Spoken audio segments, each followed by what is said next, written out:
Thank you for logging on to the Voice Sports Network for this broadcast of high school sports. We encourage you to go to the games and support your area teams. We know you have a choice, and thank you for choosing us.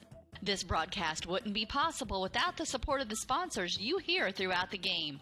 We encourage you to visit their businesses and use their service as often as possible.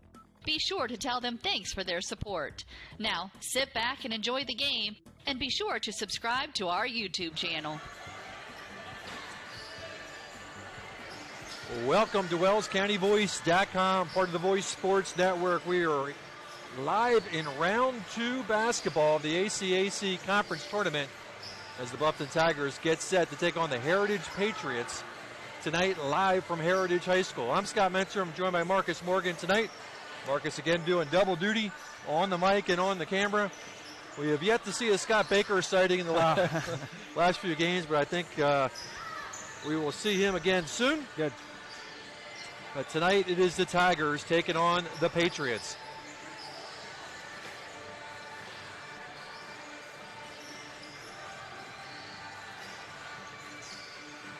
Let's give you some stats about these Heritage Patriots. They come into the game 8-1.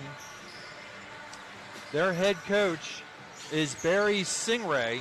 In his third year at Heritage, he's got a 26-28 record with the Patriots. Of course, Coach Benedict picked up his 382nd win on Tuesday as the Tigers improved to 5-6.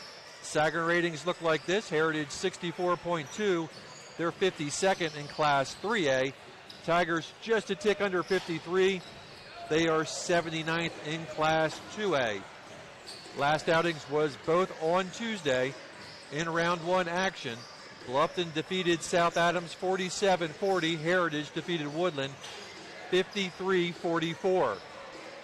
Versus common foes, the Tigers are 3-2. Heritage is a perfect 4-0. Strength of schedule looks like this, and this is sort of interesting, so pay attention. Tigers' opponents are 50-64. Heritage opponents, they're 8-1, but their opponents' records are 39-62.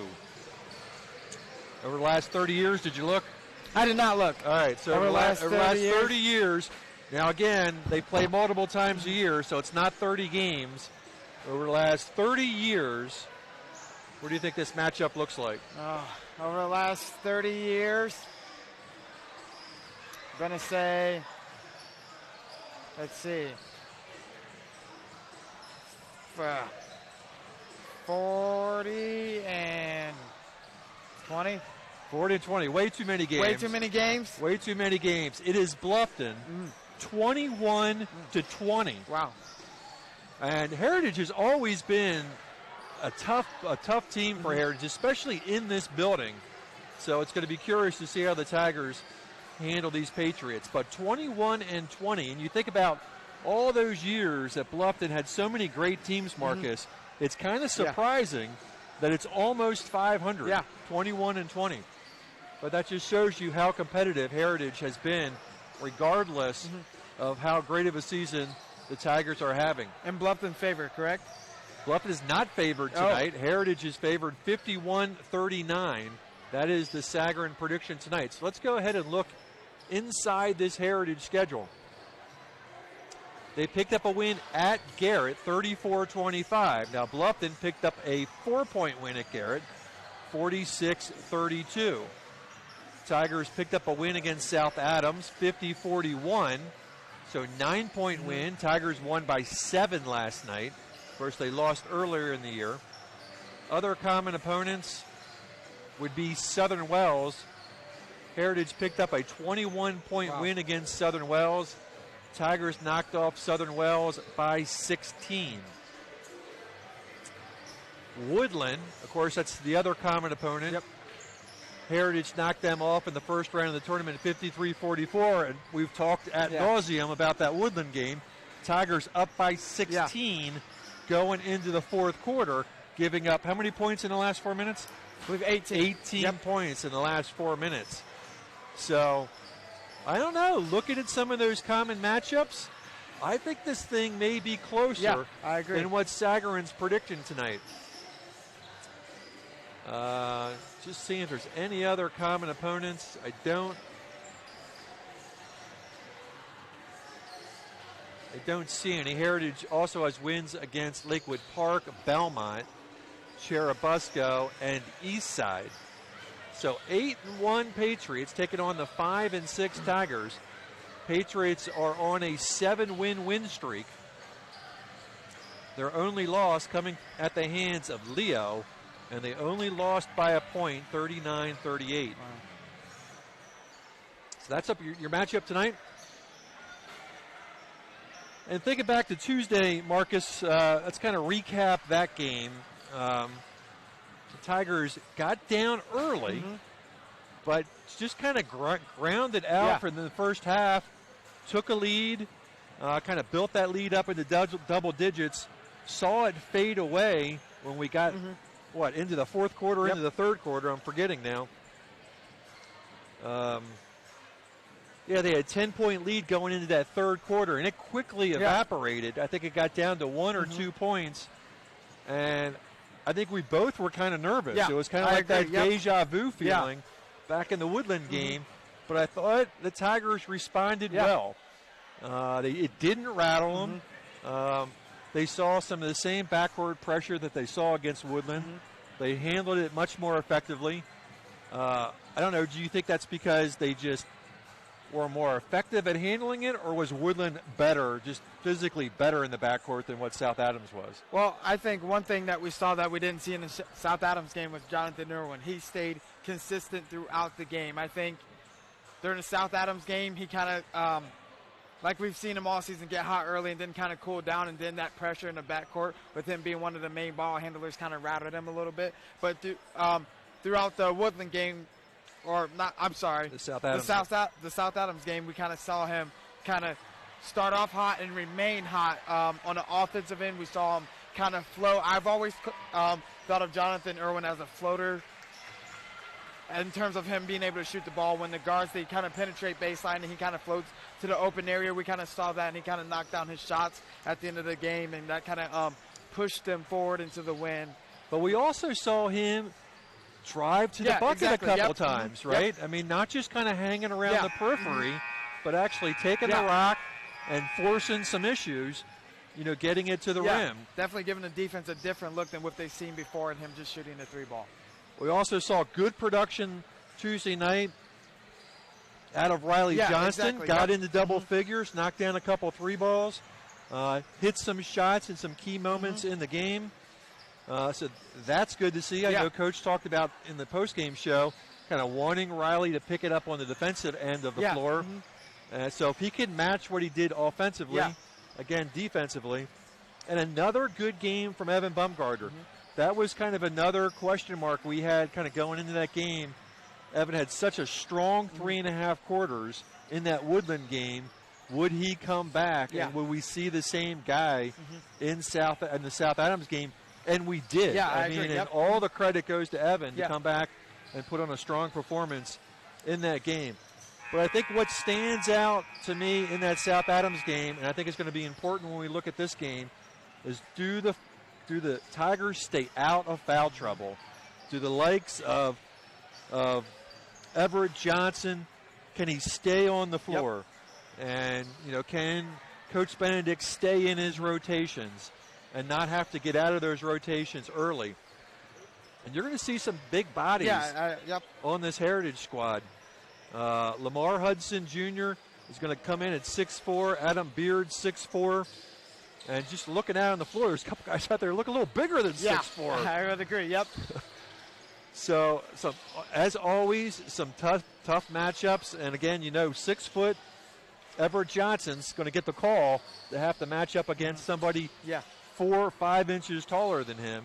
But Everett's seen that all year. It's not going to phase him. And I think one way or the other. One of the most important players on this Tiger squad will be Gavin King coming off the bench and using his length and his deceptive length to play defense and kind of get in the passing lane, make it difficult for the offense for Heritage here, and kind of commit some turnovers and kind of be that spark off the bench like he's been all season. Gavin's going to start tonight. He's going to start tonight. So we'll see Riley coming off the bench, but I agree. Gavin's the kind of guy that even though he's not going to come into the book at 6'4", He's 6'3", Exactly. but he's a deceptive 6'3". And his length, yep. And his length is so great, and he's got good instincts with his hands. Yeah. And, you kind of expect that out of a quarterback, Yeah, right? yeah. Just kind of having good instincts and kind of know where to be in the right spots. Tigers tonight are going to open with Evan Bumgardner at guard, Max Coral, Jonathan Irwin, Gavin King, and Everett Johnson. So senior Bumgardner wearing number 2, senior Coral wearing number 3, junior guard wearing number 12, Jonathan Irwin, junior Gavin King wearing number 20, and junior Everett Johnson wearing number 34. For the Heritage Patriots, here is their starting 5. A 6-foot junior wearing number 10, Alex Burton. A sophomore, 6 foot, wearing number 12, Jarrett Keese. A 6'1 junior, number 24, Walter Kanapke. You always got to have a Kanapke when you come to Heritage. A 6'4 senior wearing number 32, Lamar Hudson Jr. And the last senior, 6'4", number 42, Adam Beard. So there's all your Heritage starters.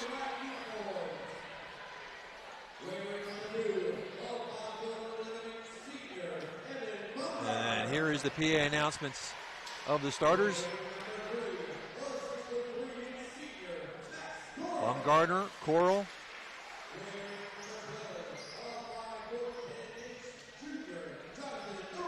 Jonathan Irwin,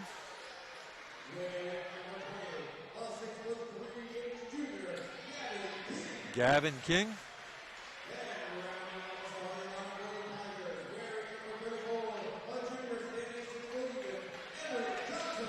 and Everett Johnson.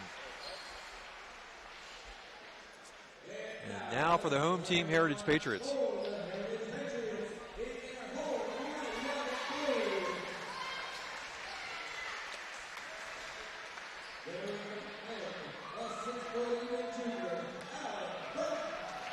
Alec Burton.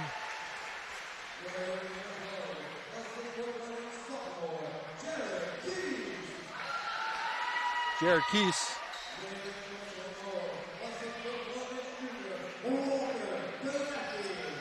Walter Kanapke.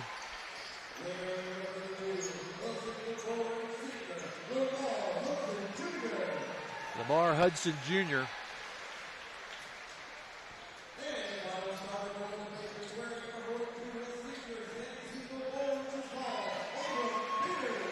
And number 42, Adam Beard. So again, for the Tigers, Bumgardner, Coral, Irwin, King, Johnson, taking on Burton, Keese, Kanapke, Hudson, and Beard.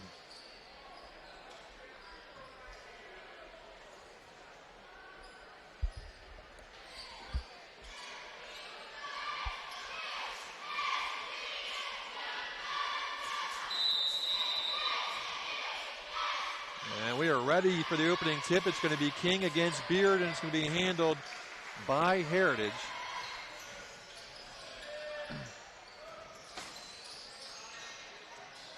They go inside, and they find a cutting Beard, and we're going to get a quick foul.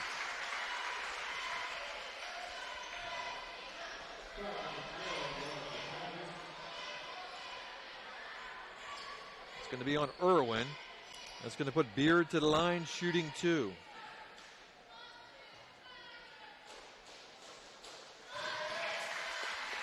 Beard makes the first. First points belong to Heritage.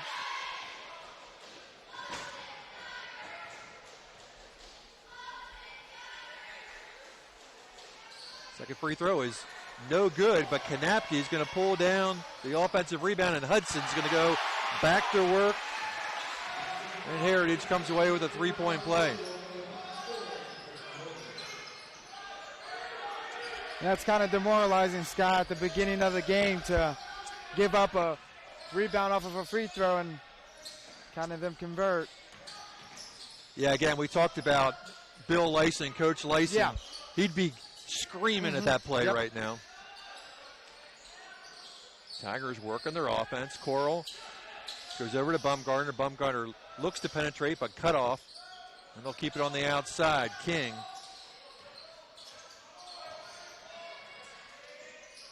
Coral to Irwin. line is going to lose it on the sideline, and the Tigers turn it over. Going to start the game. Looks like Heritage defense is just too much for the Tigers. Yeah, I tell you what, they are right on top of them. They're not going to give them a lot of breathing room. Kanapke will handle. This is Keese baseline driving too easy. Yep, I agree. Well, that's Burton, Burton with the bucket. And Coach Benedict wants a quick timeout. Oh, yeah, and he's not happy with Gavin to start the game. We'll take a timeout. Be right back. Are you looking for a job or know of someone who is? Peyton's Northern, a Kroger company, is now hiring. At Peyton's, you'll get a job with career advancement opportunities, employee discounts, tuition reimbursement, and educational assistance. A successful applicant will need to be 18 years of age, have the ability to work weekends, holidays, and overtime, can operate motorized equipment, complete strength and endurance testing, pass a pre-employment and background screens, work 10-hour shifts, and lift 55 pounds. At Peyton's, we offer matching 401k retirement. Welcome back to WellsCountyVoice.com. Tigers down by 5 here early in the first. Coming off a Bluffton timeout. Keese all over Bumgardner. Hudson will come up and meet Johnson.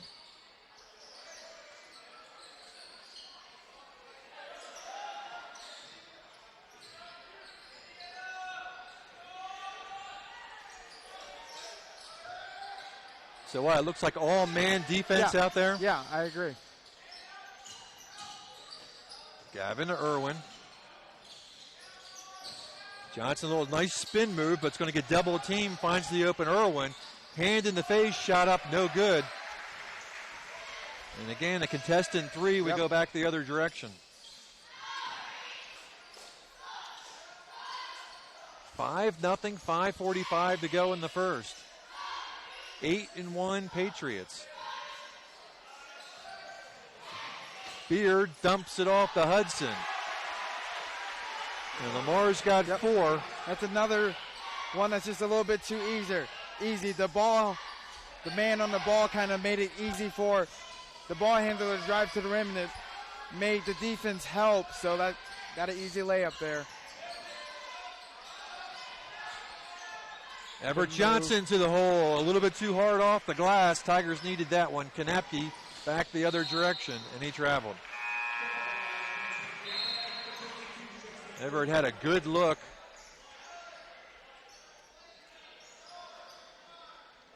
Gavin will sit down. All right, so here's a question. Is Gavin related to Olivia? I believe so. Well, there you go. We'll take Marcus's believe so for a fact. Yeah, I believe so. Under 5 to go here in the first. Tigers yet to get on the board. They're down by 7.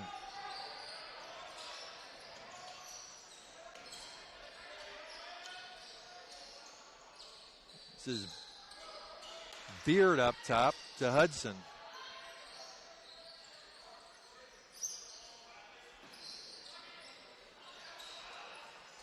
Burton, a wide open 3, misses. And held ball.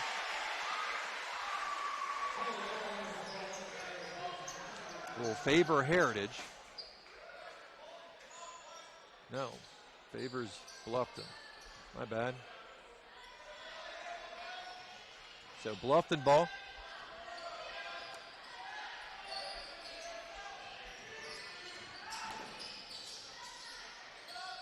This is Johnston. Hands off to Bumgarner. Back to Irwin. Will fire another 3. Nice board by Everett Johnson.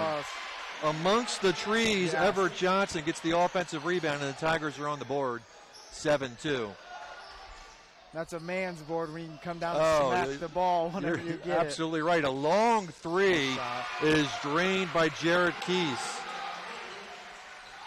Tigers got to do a better job of extending to the Patriots shooters. They're kind of closing out a little light, and they're not getting all the way out there. Max Coral gets tangled up amongst the defenders and back the other direction. Burton misses a layup, or that was Keese with the layup. He'll fire.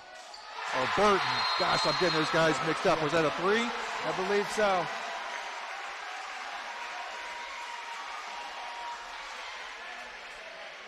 And another timeout. We'll be back. Point play can be a winning move. That's why State Farm and me, Kevin Beatty, and my team are here to help you go for three by combining your home, auto, and life insurance. It's a great call that saves you time and money. So go for the win and score savings by combining your home, auto, and life. It's just another way we're here to help things go right. So call me, State Farm agent Kevin Beatty, at 824-1928 or in Bern at 589-2077. At Corrective Chiropractic, we offer individualized treatment plans for patients of all ages, from infants to elderly, and even during pregnancy. Have you ever experienced a workplace, sport, or auto accident, or just keep suffering from chronic pain? Corrective Chiropractic can help. Knee, neck, shoulder, or back pain, headaches, migraines, allergies, muscular tension. Corrective Chiropractic can help. I'm Dr. Josh Bell from Corrective Chiropractic, serving Bluffton, Yoder, Decatur, Bern, Montpelier, and the surrounding area to help you feel and function better. Schedule your appointment today at 260-353-1400 and let Corrective Chiropractic help you along your journey to health and wellness. Corrective Chiropractic, 360 North Main Street, Suite A, Dutch Mill Plaza, Bluffton, Indiana. Well, another turnover for the Tigers, down by 11. Boy, Tigers lucky not to get a call for a foul there. And what happens? Keese drains his second three. And it's all Heritage right now, 16-2. I agree.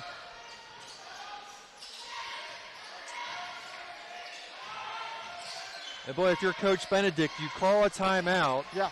You turn the ball over, and they go down the other direction and drain a three. And that's two early timeouts.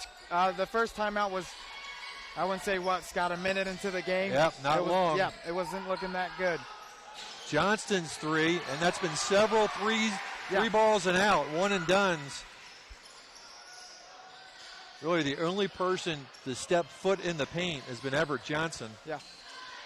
Under 3-3 to go here in the first, 16-2. And it's important, if you're the Tigers down 16-2, that you don't take a play off defensively or offensively. You come off screens hard, you attack the basket hard, you do everything hard because you're down. You got to fight back at this point. And you got all kinds of time, right? I mean, there's agree. no time to panic right now. 2 minutes to go here in the first. Mitchell has entered the game for Heritage. Burton to Beard. Kanapke for three, and Walter Kanapke drains the three, and right now Bluffton just has no answer. Yeah, I agree. 19-2.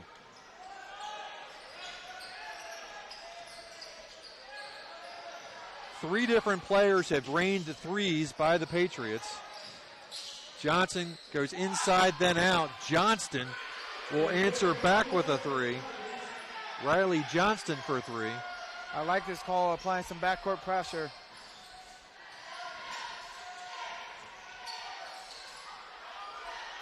Mitchell at 111. And that's going to be Irwin's second. Wow. Only the second foul, but both on Jonathan Irwin. And the problem you've got with that is that he's your biggest three-point threat. I mean, you're sitting here down by 14, and you jeopardize your biggest offensive weapon. Burton will hold.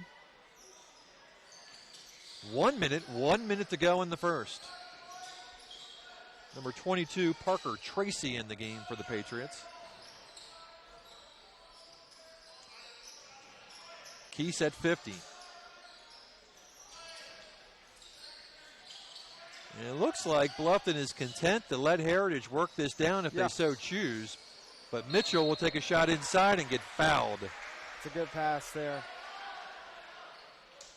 Get in the lane, dump it off to one of your 6'3" players and let them finish at the rim. The foul is going to go on Everett Johnson, his first, team's third. Heritage has yet to commit a foul. Cameron Mitchell to the line. And gets the first one to roll down. 20-5.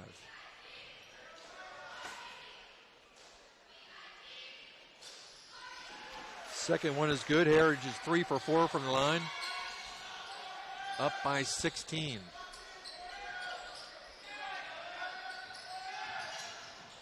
Max hands off to Bumgarner. Johnston to Irwin.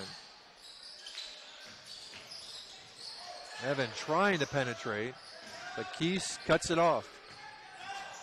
Baseline drive by Irwin, trying to get it into the corner to Riley Johnston, but knocked away by Heritage. 12 seconds left. Tigers need to be aware of the time on the clock. We'll throw it up top, and Coral will hold it 9.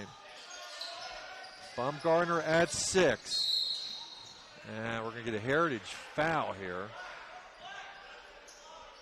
It's only going to leave 4.1 seconds to go to get the shot off.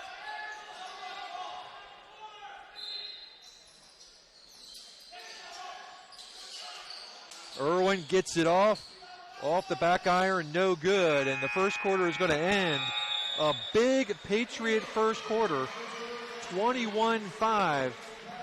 We'll be back. A new adventure awaits. Above the clouds, beneath the waves, among the rocks, powered by the light around us, each moment of time is precious. Go higher, deeper, further. Pursue your dreams. Powered by light. Any light never needs a battery. Citizen ProMaster. Go beyond. Daniel's Jewelers, North Main Street, Bluffton, where personal attention and trust become part of the memory.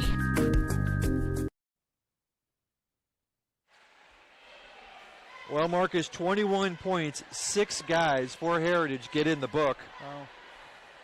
2 field goals for the Tigers, a 3-ball by Riley Johnston and a 2-ball by Everett Johnson. And what's going on in that huddle right now? Coaches, I'm assuming just tell me you got to play with some type of intensity on both sides of the ball. Defensively, the 2 quick baskets that happened were just a little bit too easy, and I think that's what ultimately caused Riley Johnson to come in the game earlier than I'm sure what Coach anticipated. So you got to play with some intensity. You got to cut them off at the basket, at the drive, and just kind of execute down the stretch and just find open shots for your shooters here. Heritage will open up with the basketball, up by 16, 21-5. And I think early in the game, Scott, Bluffton kind of settled for the long ball with Holy cow. Yeah. These guys are not missing.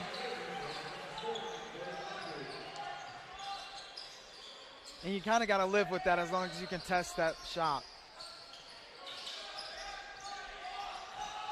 I'm trying to remember how many shots they've missed. Riley Johnston answers back with a 3. So Riley has been on the mark. 24-8. Have we created a turnover? I'm not for sure to this point. 7-12 here in the second, 24-8.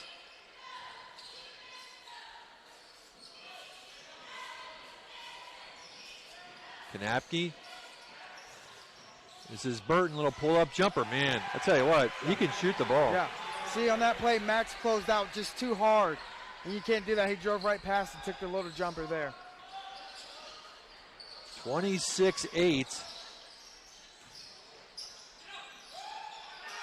Coral for 3. Max Coral. Max did not score until the third quarter against South Adams. Good to see him get on the board in the first half. 26-11, 6:30 to go in the second.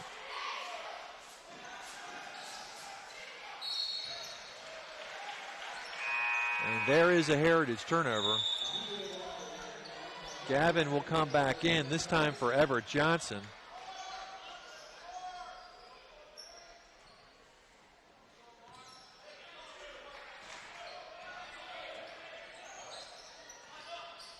.616 to go in the second.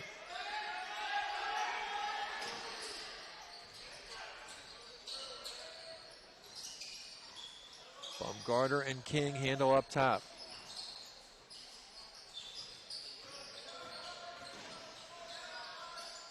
Boy, they're really quick to cut off the inside. Yes, they are.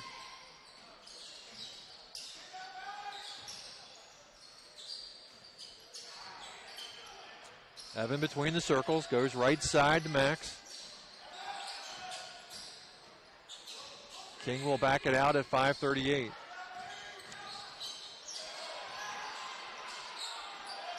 Tigers get it back. King will fire a three. And that's what they've pretty much had to live with. Yep. You definitely got to give it to Heritage's defense. Oh, I tell you what, they're really quick. Kanapke, top of the key.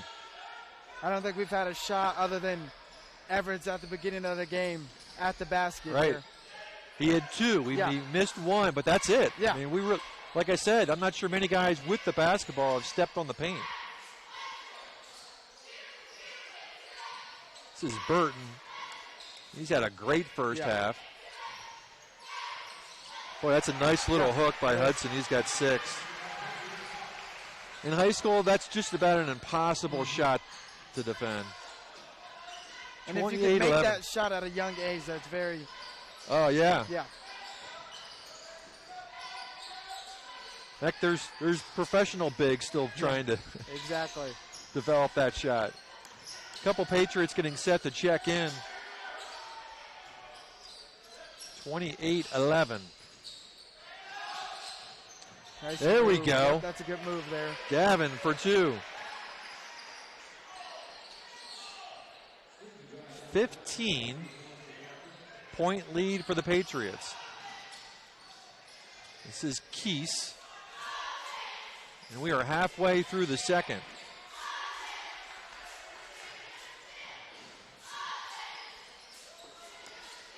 Beard at the elbow, looking for Hudson down low. That would have been a hell brawl in a girls' game. Exactly thinking the same thing there. 3:42 to go, 28-13. Tigers down by 15. And we're going to get a foul that should go against Keese. And I think that's the closest Evans got to the lane this game. Yes, it is. He's tried to attack more than I've seen in the past. He's tried to attack, but he just hasn't gotten there. You got to credit Heritage. Too many Patriots. Yeah, exactly. Second foul on Keese. He'll come out. Tracy will enter the game. Mitchell also enters the game. Irwin for 3. Tigers living on the outside right now.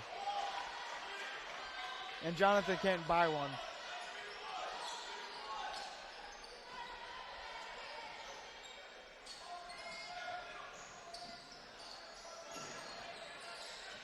Well, it's been an even quarter.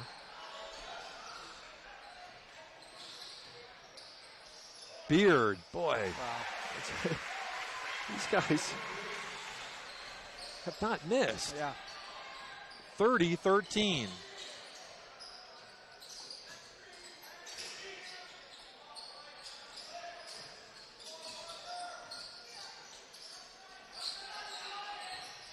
Johnston to King.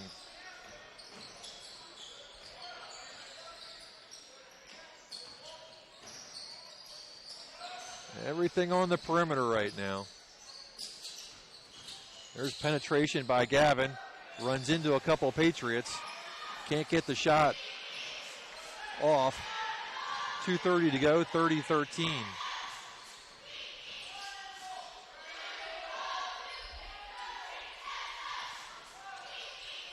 Second round action here in the ACAC tournament.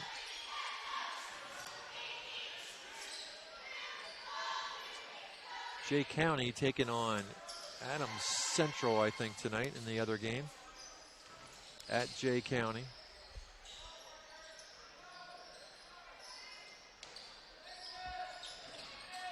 Burton backs up. Burton has 10.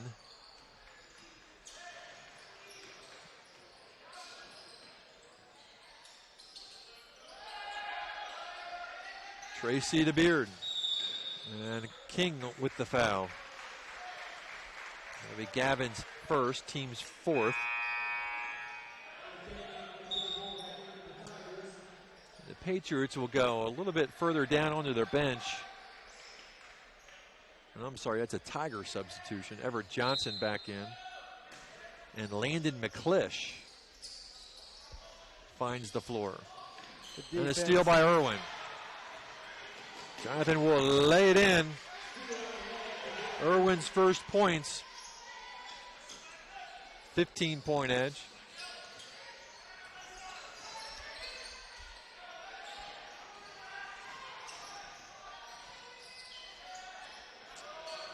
.119 to go here in the second. It was 16 at the end of the first. 15 is the lead right now.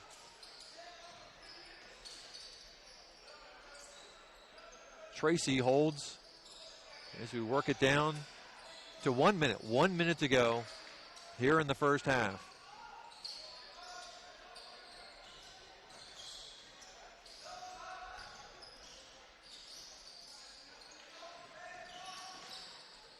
Kanapke goes inside. Beard on the block. Turnaround short. And another chance for Heritage. And they probably can burn this down and close out the half.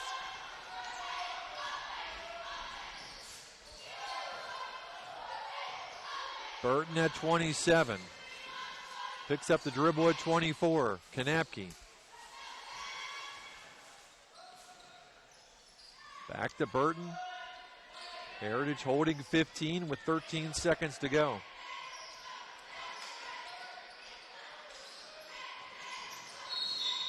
And we're going to get a Bluffton foul. I think that's going to be the second on Everett. It is. So Johnson and Irwin both with 2, 6 seconds to go.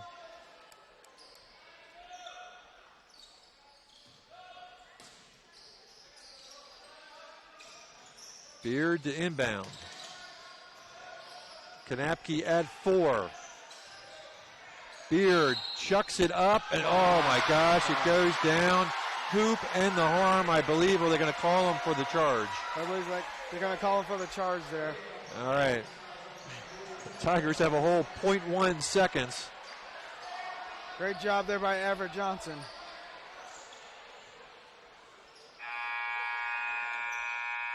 At the end of the first half, 30-15. We'll take a break, come back with some halftime stats. A new adventure awaits. Above the clouds, beneath the waves, among the rocks, powered by the light around us, each moment of time is precious. Go higher, deeper, further. Pursue your dreams. Powered by light. Any light never needs a battery. Citizen ProMaster. Go beyond.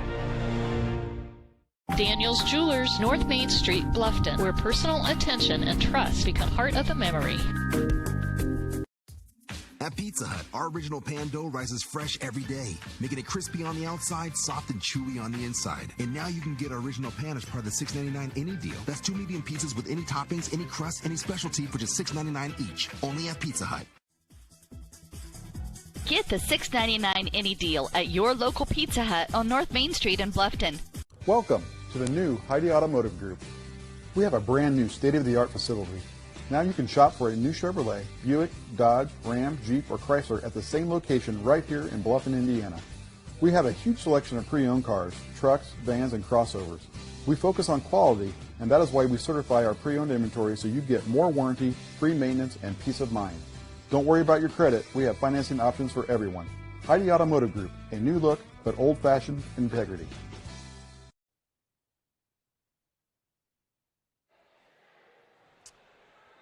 Welcome back to WellsCountyVoice.com. 30-15, Heritage up by 15.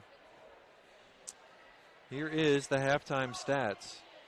Jonathan Irwin with a steal and a lay-in. He's got 2. Gavin King got inside with a lay-in with 2. Everett Johnson got to the hole with 2. Riley Johnson has knocked down a couple 3 balls. He's got 6. And Max Coral with a 3 ball. He's got 3.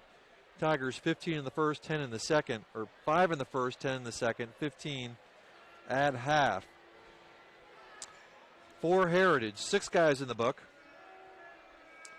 Adam Beard, a 2 ball, 1 for 2 from the line for 3. Walter Kanapke knocked down a 3 in the first. He's got 3. Cameron Mitchell, 2 for 2 from the line. He's got 2. Lamar Hudson Jr., 4 in the first, 2 in the second with 6. Garrett Keese, a couple 3 balls in the first with 6. And Alec Burton, 5 in the first, 5 in the second with 10. Patriots 21 in the first, 9 in the second, 30 at half. And so Tigers kind of held form in the second, 10-9.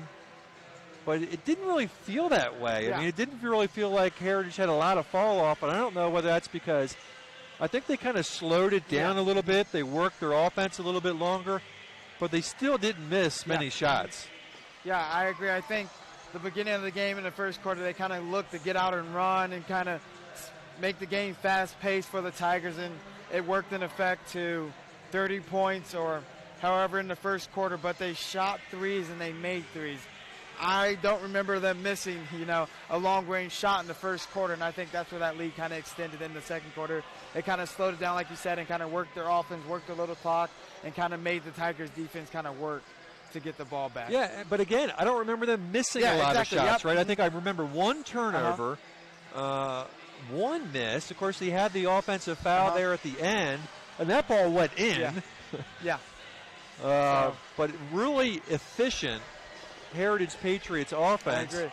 And the Tigers, again, they hold form, 10-9 in the second. Jonathan Irwin hasn't hit from the outside.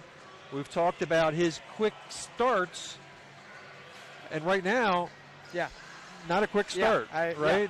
Yeah. And a lot of that is just due to the Patriots being very aggressive on defense. There has not been an uncontested shot. Yeah, I agree, And when you make a team, the thing I've seen about Heritage defense is they're not allowing penetration to the basket, but they're also not allowing open shots. And when you play defense like that, then you hold a team to 15 points and a half. So that's...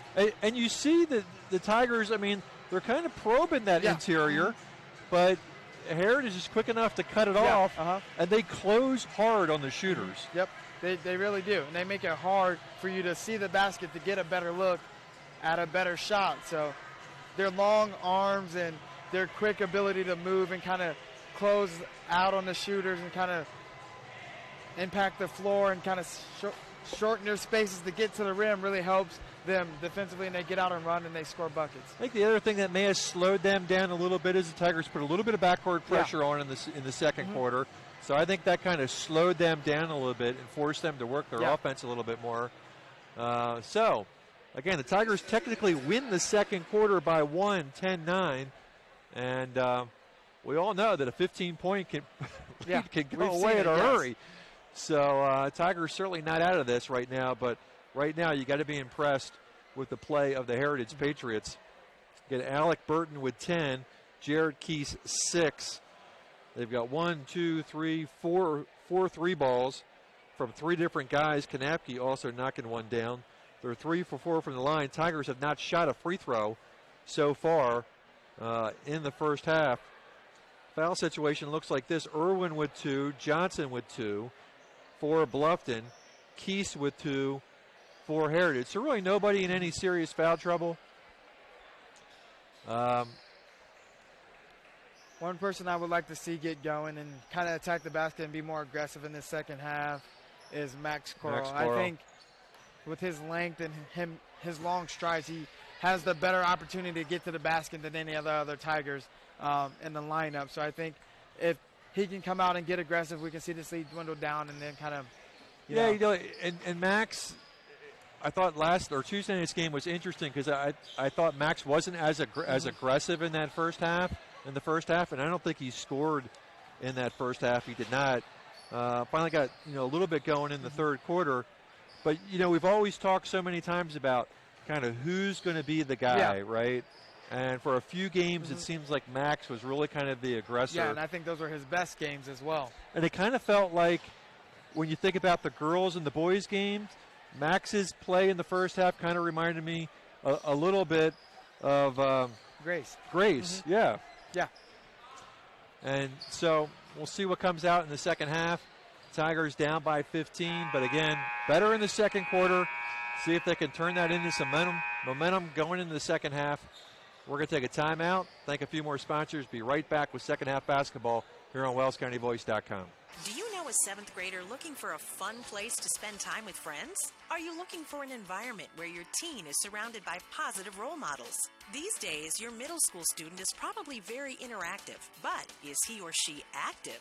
7th grade is a time when sports become more competitive and provide less opportunity for the average child to be involved in physical activity. The YMCA wants to emphasize the value of a healthy lifestyle by offering a free Y membership to every 7th grader in Allen, Whitley, and Wells counties. It's the wise way of giving back to this community. Students thrive in a safe environment where they can grow in spirit, mind, and body. Get to your local Y and sign your 7th grader up for a free Y membership. It's that simple. Offer good for every 7th grader residing in Allen, Whitley, and Wells counties.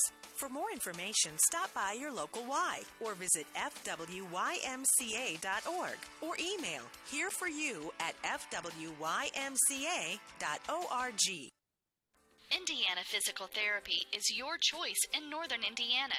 Just like filling a medication prescription from your doctors, you have the right to choose who provides your physical therapy, and IPT accepts all insurance coverage. With extended hours, we are open 7 a.m. to 7 p.m. and offer same-day appointments. We have 17 conveniently located clinics with 7 in Fort Wayne and 1 each in Angola, Auburn, Bluffton, Columbia City, Goshen, Huntington, Kendallville, New Haven, and Warsaw. Contact Indiana Physical Therapy to start your therapy today. We will get you back to work, play, and life.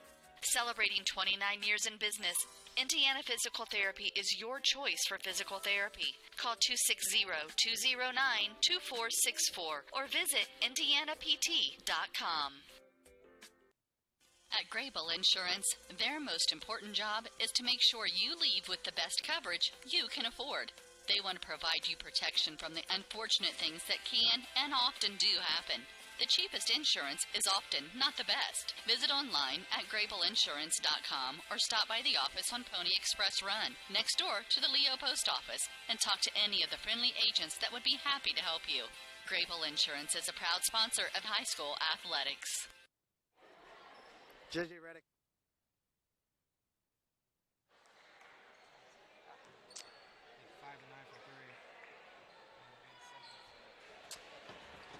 Third quarter basketball coming up. Scott Mentzer, Marcus Morgan on the call. Tigers will open up with the basketball to start the third. Bluffton finds themselves down by 15.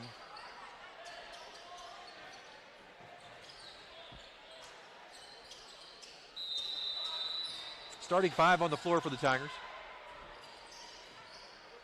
Bumgarner, Irwin, Coral, King, and Johnson.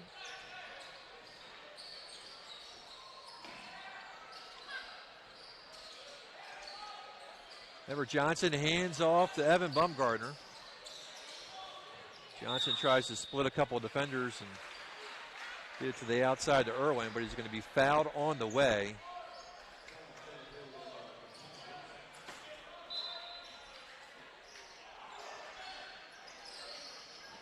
Lamar Hudson Jr. picks up the foul.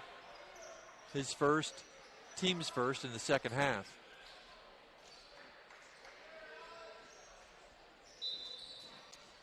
Bumgarner an inbound. They find Coral.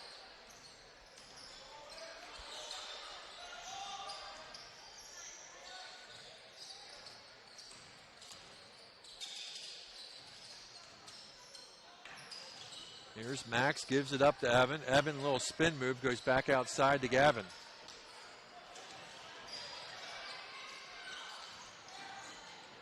And you watch Max, and Adam Beard is just right on him like glue.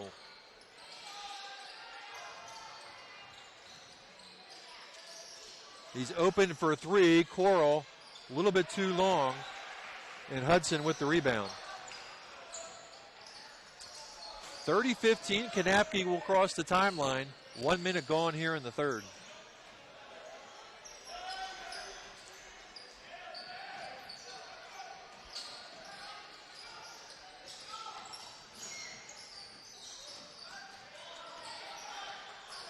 Has Bluffton switched up to a man? Elbow shot by Burton is good. I believe they've been playing that just about all game here. Yep. Probably haven't seen it much because it's been a transition game for Heritage, but yeah, they've been manning it about all game. Johnson gets inside and lays it in. That's a difficult finish. That's a good finish there. Nice get by Johnson. Again, Tigers putting some backcourt pressure on. And Irwin's going to pick up his third. Yeah, and can't do that. That wasn't a good foul for Jonathan. Riley Johnston, first off the bench for the Tigers, will replace Gavin King.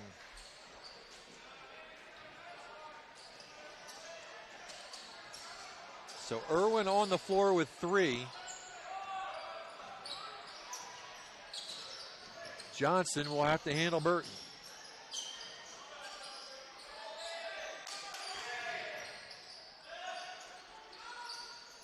Beard between the circles.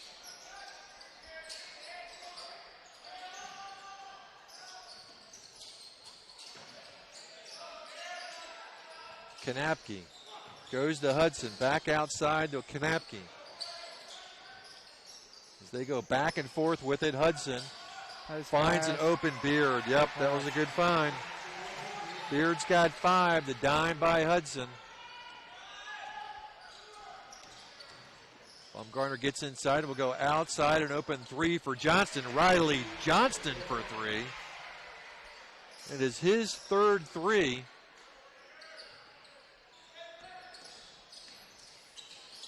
Johnston has 9.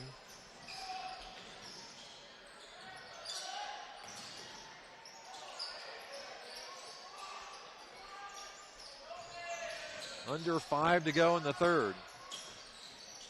Burton drives and he's fouled.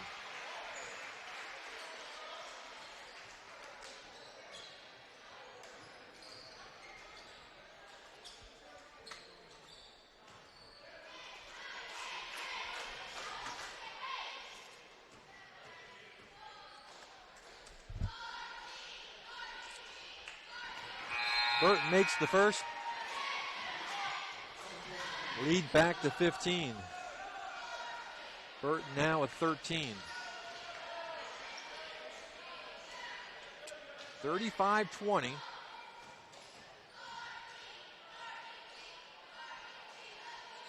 Burton's second is good. Patriots 5 for 6 from the line.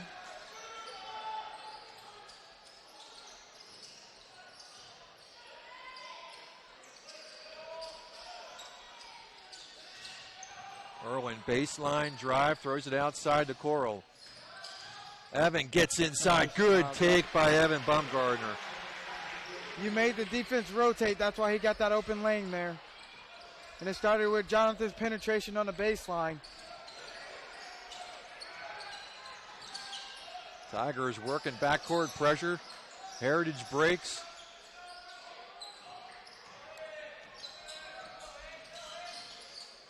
Baumgartner on Burton. Gave Eisen a good feed down low to Kanapke. Kanapke's got 5. Can't give up face cuts there.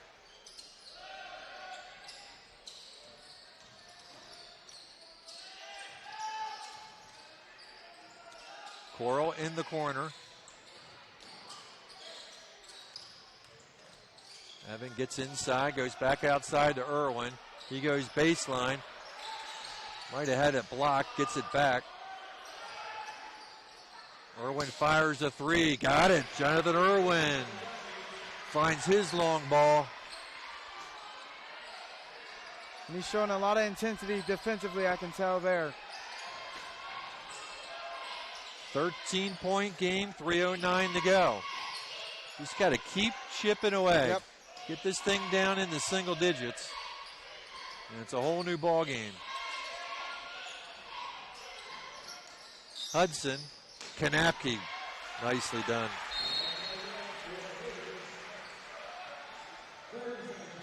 That's the second time, Scott, you've seen Kanapke kind of dive to the rim off of a back cut. There's a Heritage timeout. We'll take a quick break.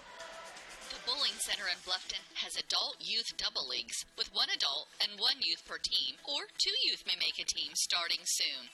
The leagues are 10 weeks long and everyone plays every frame. With 22 lanes, there is plenty of excitement to go around. So stop by to practice or come relax with friends. And don't forget about Friday Fun. From 12 noon to 6 p.m., only $1 per game and 50-cent shoe rental in a smoke-free environment. The Bowling Center is located at 1231 South Main Street in Bluffton. Visit bowlbluffton.com.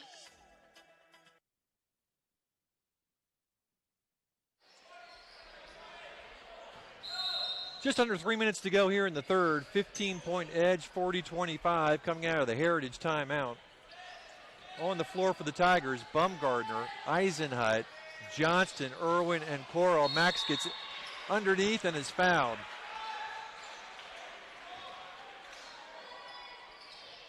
And that's a good play there on the out-of-bounds play. 2 players on the block, which will be Riley and Max. They down screen for each other. Max pops out, is looking for the ball there to lay it in. And Max is short on the first. The foul is on number 24, Kanapke.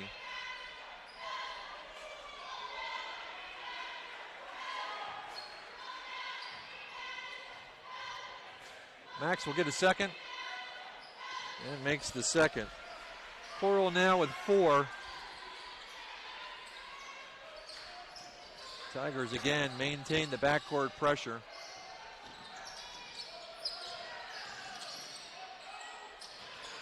Eisenhut gets his hand on it. And they'll try to trap Burton. Oh.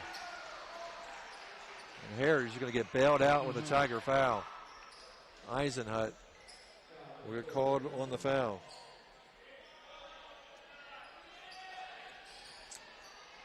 Third foul on Bluffton.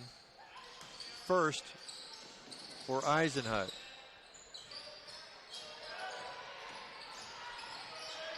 .40-26, 2:22 to go in the third.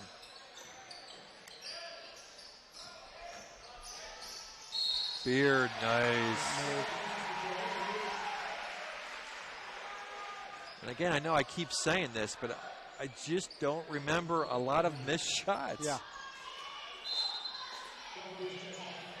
Tracy in for Heritage. Johnston and Irwin back on the floor for Bluffton. Gavin's going to come back on the floor, and Coach Benedict wants Everett Johnson to come back to the bench. Mix up there. Beard to the line. Adam Beard has 7. 1 for 2 from the straight. And misses. Here's another offensive rebound off of a free throw. Another offensive rebound looks like for Heritage. And another Tiger foul.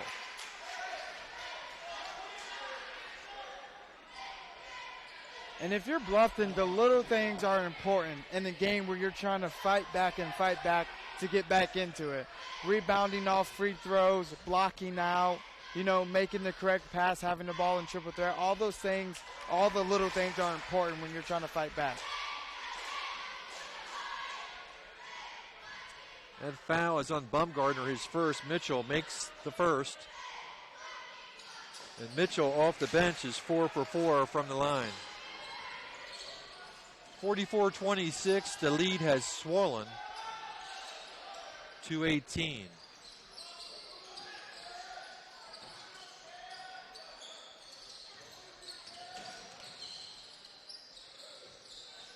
Johnston and Irwin go back and forth with it. King tries to drive baseline and is going to get a blocking foul against Beard. Beard's second. Heritage is third. Tigers with 5 fouls.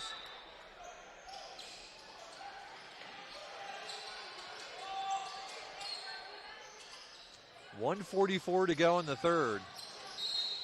And Irwin goes baseline, and he's going to be fouled by Keese, and I think that's Keese's third. It is. 14 fouls for Heritage. Kanapke will replace Keese.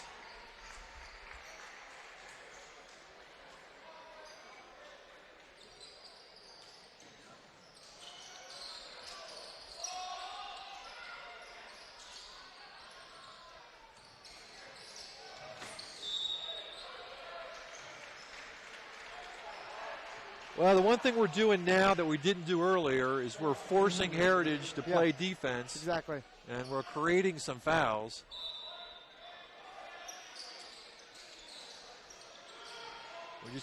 We got to turn it into points at some point. We're being more aggressive off the drive.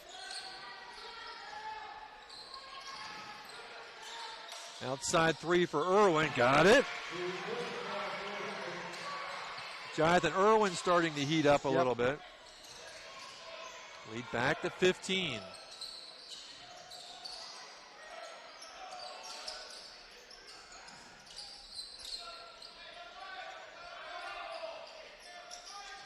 Kanapke directing some traffic.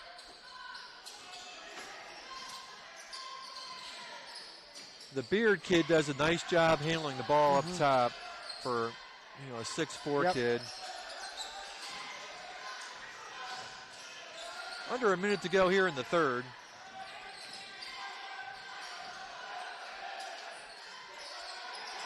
The Tigers are very intense on defense this half. Outside three by Burton. There's a miss. Yep, over the back there.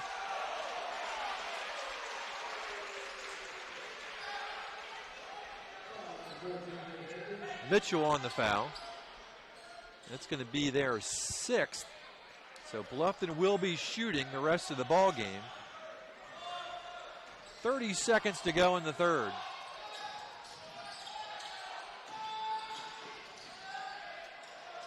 Johnston got it. Riley Johnston, 8 in the quarter. What a shot.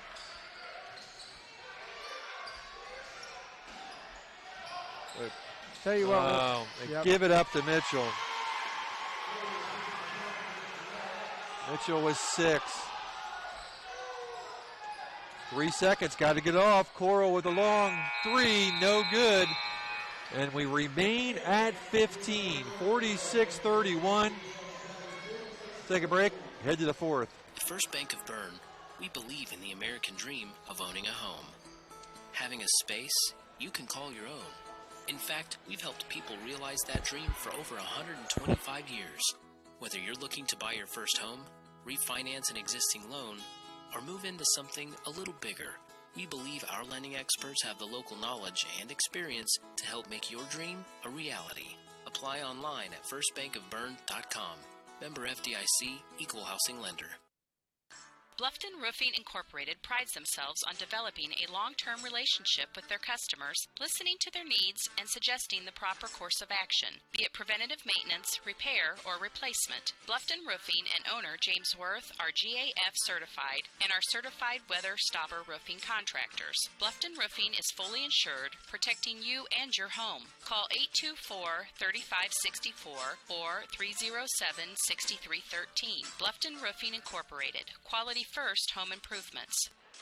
Reed's Do It Best Hardware and Gift Shop is so much more than a hardware store. They have a newly expanded housewares department. They carry Melissa and Doug toys, Yankee candles, and Willow Tree collectibles. Think of Reed's Gift Shop year-round for baby gifts, birthday, anniversary, showers, and for those everyday items you need to pick up. Men, you can get your hardware supplies and a gift for the woman in your life all in one stop. Reed's Do It Best Hardware and Gift Shop, open 7 days a week on Highway 1 North in Bluffton. We appreciate your business. Fourth quarter action here on WellsCountyVoice.com, part of the Voice Sports Network. 46-31, that was an even third quarter. So it's really been the Heritage first quarter that has been the difference. Good play but there. An easy bucket for Adam Beard, who's got 9. That's way too easy. He came off that curl and kind of just finished at the rim with no defense in sight. Another outside 3 by Irwin, and Irwin is on fire right now. Timeout, Tigers. And we will take another break. Welcome to the new Heidi Automotive Group. We have a brand new state-of-the-art facility. Now you can shop for a new Chevrolet, Buick, Dodge, Ram, Jeep, or Chrysler at the same location right here in Bluffton, Indiana. We have a huge selection of pre-owned cars, trucks, vans, and crossovers. We focus on quality, and that is why we certify our pre-owned inventory so you get more warranty, free maintenance, and peace of mind. Don't worry about your credit. We have financing options for everyone. Heidi Automotive Group, a new look, but old-fashioned integrity. 7:18 left to go in the ball game.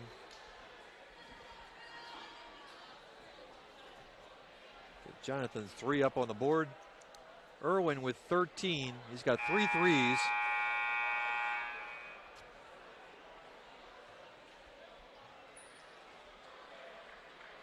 .14 edge, 7:18 to go. But for the most part, the Tigers have been trading baskets since the first. And I really like their defensive effort and intensity this half, and I kind of wish I would have seen it all throughout the game so far. I think it would be a total different effort or outcome if that was the case. As you can see there, they can make the turnover. Yep, they create the turnover and a chance to try to cut into this lead.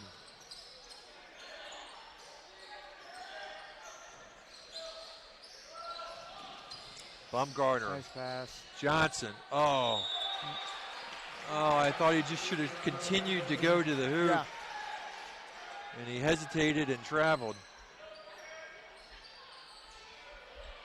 And one thing I think as a coach, if I was a coach, I would never promote my big to be out that far away from the basket. But with Everett Johnson, you kind of trust him out there that he can make the right play and a smart basketball play there. Yeah, so that ball got thrown off the side of the backboard, bounced off of Gavin, out of bounds off Bluffton, and Tigers nearly create another turnover. And what do we got here? We're going to get a Bluffton foul.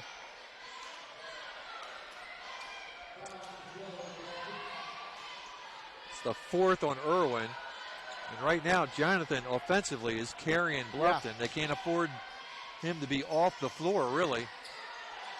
Yep, that's the guy you want to trap there. That's the guy you want to trap. He's in the corner, and you can't give him the ball there, so you got to trap him.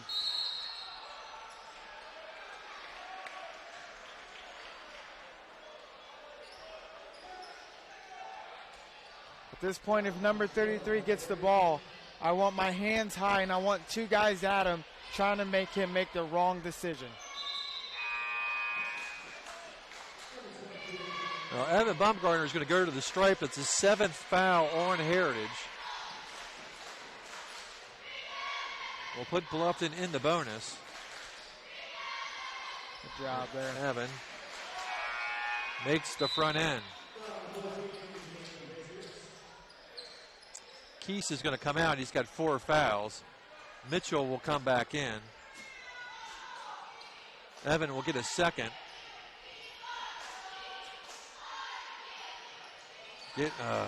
Brim's out. It's tough to make it up 1 point at a time. Good ball movement.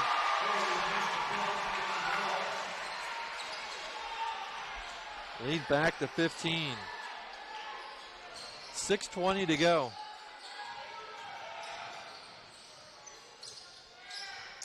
That's the downside to that backcourt pressure. If they break and they move the ball effectively, they could get an easy bucket, and a traveling call on Irwin. Travel or charge there. Yeah, he's kind of lucky that he got the travel call, because a charge would have put him on the bench. Exactly.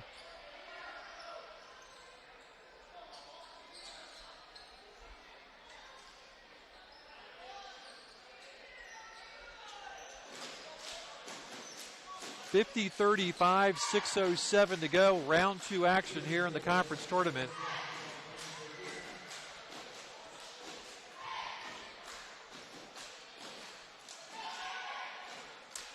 We are unsure if the consolation game for the girls will be played. That's going to be weather dependent. If it is, it's going to be an early afternoon game on Saturday at the Tiger Den. And Evan's going to get called on the bump. And Coach Benedict is going to instruct the ref on exactly what he thought about that call. Bonus situation for Heritage. Burton to the line. He's 2 for 2. He's got 14. And misses the front end. So the Tigers with a chance to cut into this 15-point lead.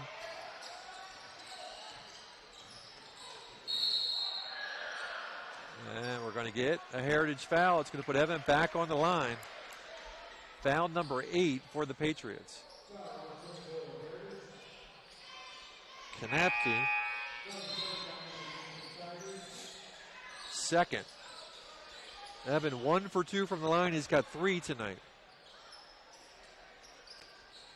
Do some maintenance on the floor.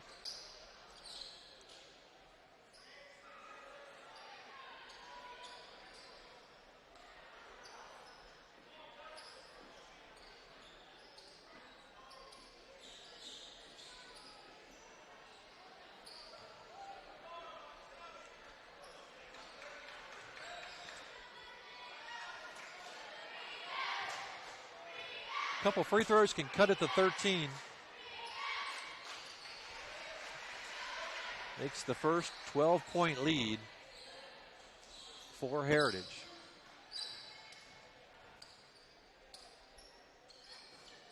Wow. And 1 and 2 again.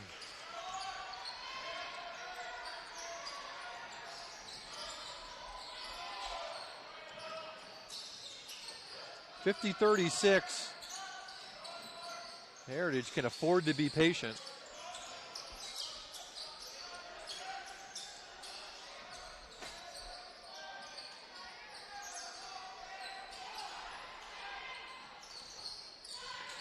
And again, Marcus, I'm trying to think, how many turnovers has Heritage had? Yeah. Hasn't been many. Yeah, I agree. It has not been many. They've taken care of the ball very well today.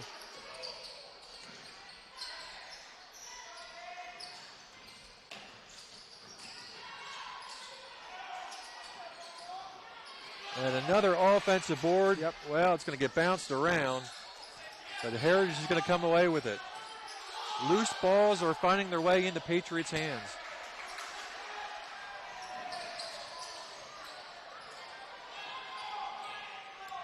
Well, Burton had the open 3, but I think he decided to pull it down and just burn some more time. I agree. That's smart by him.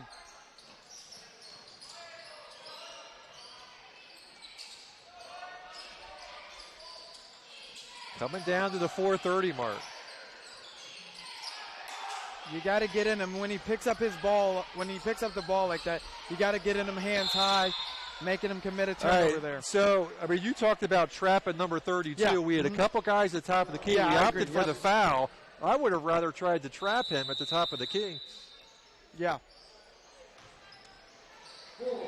Well, we're going to take our chances with him at the line, but at the same time, taking our chances with him at the line, we have to block out and secure the rebound after the miss. So, Bumgarner with the foul. We'll take a break. A new adventure awaits.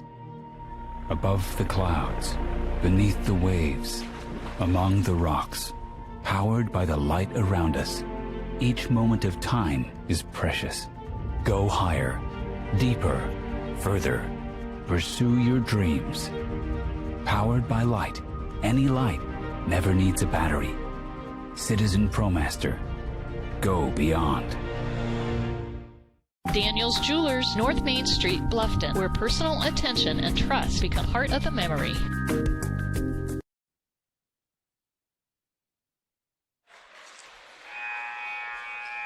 Welcome back to Heritage High School. Tigers down by 14, and it's pretty much been that lead since the first quarter. It was 21-5 after the end of the first. And it has bounced around a little bit, but not by much.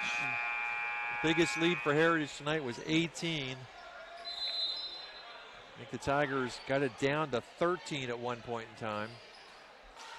Hudson with 6 is going to go to the line, his first trip to the line. And Comley sinks the free throw.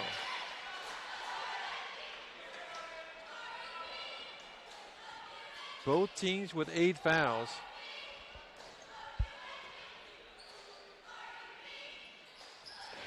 Two of 2 for Hudson. Back to 16.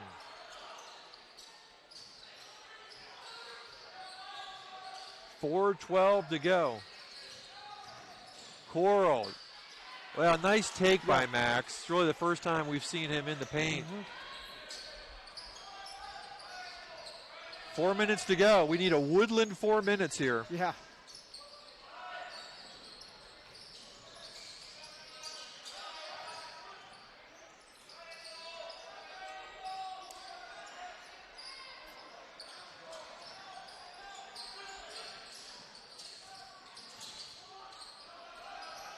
And again, just good offensive efficiency by Heritage. Taking care of the basketball. Irwin will return. Coach probably getting a little offense-defense substitution here. Burton to the line. He's 2 for 3 from the line. This will be 1 and 1. Makes that, he's got 15 on the night.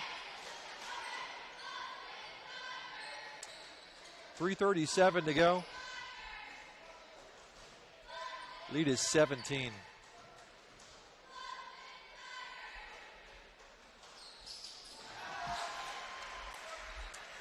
Heritage's match is their biggest lead of the night, 18-54-36. Steal by Burton. And Irwin's going to foul out. What do you think, Scott? You just give that one up? Yeah, I think you got to give that one up. Yeah. I mean, if you're Jonathan, you can't take yourself off the floor. You're way too valuable to a team like this in the time of need here. Landon McClish will come in and replace Irwin, who fouls out. Jonathan's going to foul out with 13 points. Alec Burton back to the line. He's 4 for 5, 5 for 6. And we're beyond the Woodland 4 minutes now. A Woodland 3? No, let's call it a Bluffton 3 minutes. Yeah.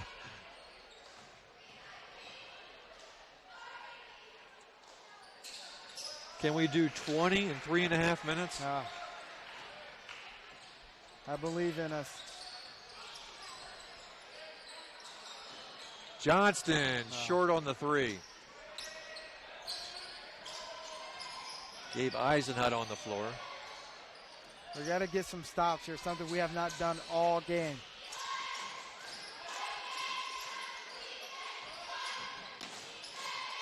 Yeah, and I don't know that it's been a lack of intensity. Yeah. It's just been in that Heritage. Exactly.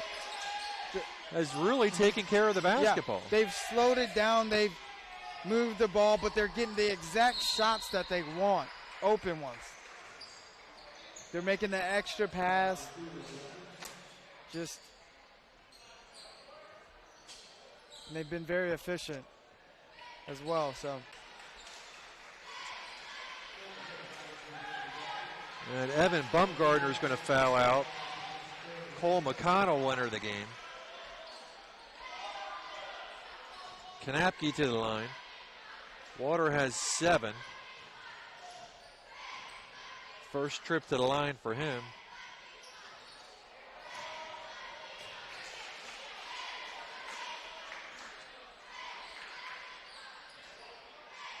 There has always been a Kanapke. Yeah.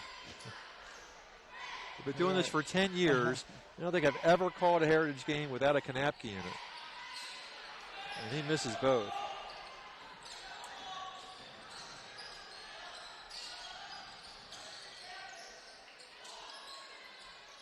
Good job. Who was that? That was Cole McConnell. As Cole gets in the book. Good shot by him that time. 2:25 to go.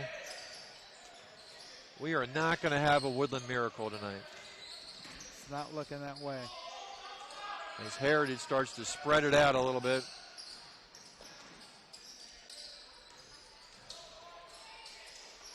You know, and you go back and you think about that Woodland game and you kind of contrast these two situations. Look at a steal by Eisenhut. Nice job by Gabe. Dangerously close to an over and back, and he actually does. I don't think he did. From up here, it looked like he had not crossed back over, but he's going to get called for it. That's a tough call because I don't think the ref was in a very good position to see where his foot was. But again, if you think back to that Woodland comeback, their backcourt pressure created so many turnovers. Our backcourt pressure has been, you know, I think relatively intense, but all it's really been able to do is slow them down. It hasn't really been able to create any turnovers. I think I remember one.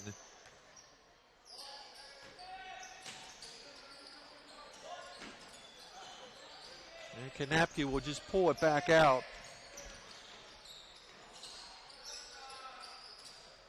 As the Patriots holding 18 with $1:42 to go. Hudson with 10 now.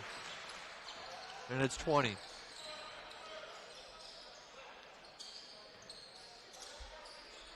Landon McClish, no. Loose ball picked up by Eisenhut.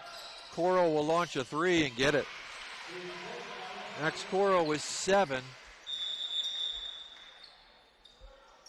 Timeout Tigers. At Pizza Hut, our original pan dough rises fresh every day, making it crispy on the outside, soft and chewy on the inside. And now you can get our original pan as part of the $6.99 any deal. That's 2 medium pizzas with any toppings, any crust, any specialty for just $6.99 each. Only at Pizza Hut. Get the $6.99 any deal at your local Pizza Hut on North Main Street in Bluffton.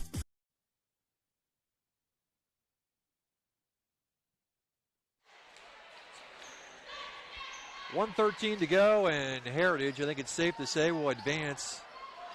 And I am going to go out on a limb and say they will play Jay County. Jay County takes on Adams Central tonight. Those games are slated for Saturday.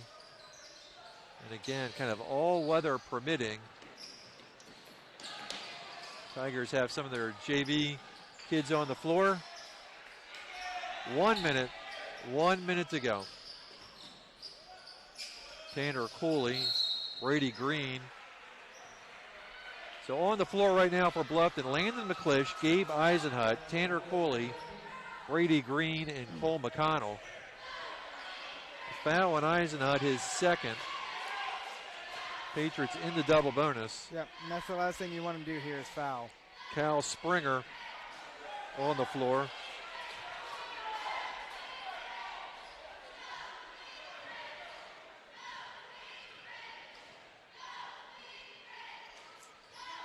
And 1 and 2 for Springer.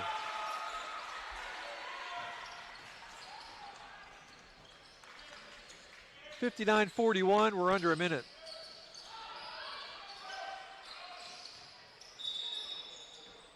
And we'll get a Heritage foul.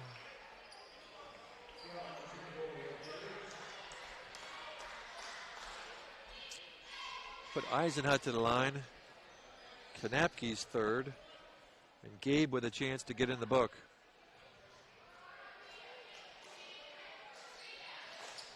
Misses the front end. Out of bounds, it'll stay with Bluffton. Got hustle there by Tanner Cooley.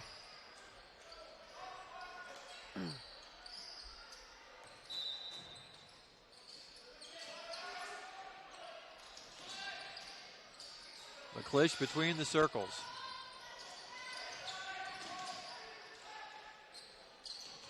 Green goes back out to Landon. Landon, a little pull-up jumper in the paint. That's a nice shot by Landon McClish.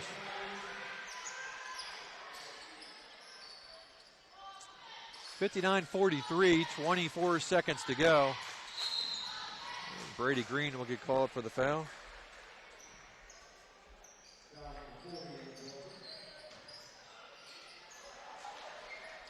Keys to the line. Jared Keys, 6 points, 2 3-balls in the first quarter. Some more Patriot subs getting set to check in. Number 30. I don't know who number 30 is. And Jaden Harris is number 20. Keys 2 for 2 from the line. 61-43, 15 seconds to go. They get it into McConnell, and Cole's too hard off the backboard. 10 seconds, this game's going to wind down. 61-43 should be your final. We'll take a break, come back with some post-game stats and comments. A new adventure awaits. Above the clouds, beneath the waves, among the rocks, powered by the light around us, each moment of time is precious. Go higher, deeper, further. Pursue your dreams. Powered by light. Any light never needs a battery. Citizen ProMaster. Go beyond. Daniel's Jewelers, North Main Street, Bluffton, where personal attention and trust become part of the memory. At Pizza Hut, our original pan dough rises fresh every day, making it crispy on the outside, soft and chewy on the inside. And now you can get our original pan as part of the $6.99 any deal. That's 2 medium pizzas with any toppings, any crust, any specialty for just $6.99 each. Only at Pizza Hut. Get the $6.99 any deal at your local Pizza Hut on North Main Street in Bluffton. Welcome to the new Heidi Automotive Group. We have a brand new state-of-the-art facility.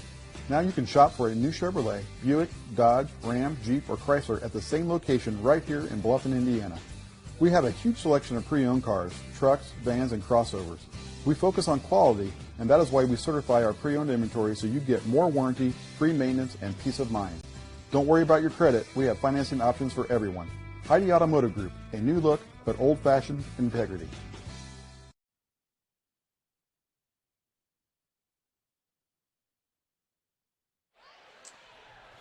Welcome back to WellsCountyVoice.com. 61-43 is your final. By quarter, Tigers 5 in the first, 10 in the second, 15 and a half, 16 in the third, 12 in the fourth, 43 is the Bluffton total. For Heritage, 21 in the first, 9 in the second, 16 in the third, 15 in the fourth, 61 is your total. Heritage shot 17 for 21 from the line. Tigers were 3 for 7 from the line. Here's your Bluffton scoring. Cole McConnell a late 2. Landon McClish a late 2. Gavin King a 2 in the second quarter. Evan Bumgardner with 4, 2 for 4 from the line. Everett Johnson with 4, a bucket in the first and the third. Max Coro with 7. 2 3-balls. He was 1 for 2 from the line. Riley Johnson were not with 9. He had a 3-ball in the first, second, and third quarter. And the leading scorer for the Tigers tonight, Jonathan Irwin, a slow start, but he picked it up in the third. He had 2 in the second, 8 in the third, 3 more in the fourth. He got in some foul trouble late, ended up fouling out with a couple minutes left to go in the ball game.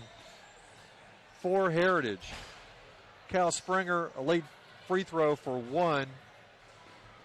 And check out this score, this balanced scoring, Marcus. Kanapke with 7. Keese with 8. Mitchell off the bench with 8. Beard with 9.